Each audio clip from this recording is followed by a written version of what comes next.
తిరుమల లడ్డూపై మంత్రి కందుల దుర్గేష్ కీలక వ్యాఖ్యలు చేశారు. జగన్ డైవర్షన్ పాలిటిక్స్ చేస్తున్నారని కందుల దుర్గేష్ అన్నారు.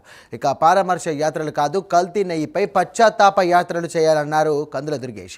తిరుమల లడ్డూ తయారీపై కల్తీ జరిగిందని, వైసీపీ నాయకులే కల్తీ జరిగిందని అంగీకరించారని కందుల దుర్గేష్ గుర్తు చేశారు.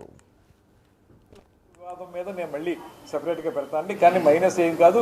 జరిగిన కల్తీని 100% కూడా అందరూ ఒప్పుకున్నారు. కల్తీ జరిగిందని సాక్షాత్తు వైవి సుబ్బారెడ్డి కూడా చెప్పేశాడు. కల్తీ అనేటువంటిది 100% జరిగింది. ఇందులో 2-3 రిపోర్ట్లు ఇంకా రావాల్సి ఉంది. అవన్నీ వచ్చిన తర్వాత పూర్తిగా తేలుతుంది.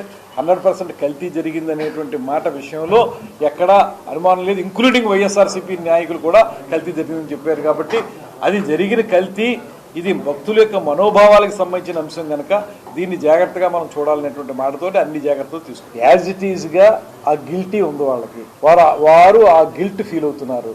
అందుకే ఇన్ఫార్మల్ టాక్స్లో వాళ్ళు చెప్పేసినటువంటి మాట ఏంటంటే ఇది మనకు మెడకు చుట్టుకుందనేటువంటి భావన వాళ్ళు వ్యక్తపరిచారు.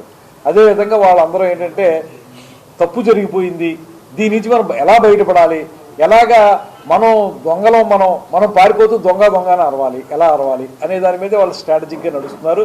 అదేవిధంగా మన జగన్మోహన్ రెడ్డి గారు చేసేటువంటి పర్యటనలు కూడా నిజంగా అవన్నీ కూడా డైవర్షన్ పాలిటిక్స్ అనేటువంటి మాట స్పష్టంగా తెలుస్తోంది.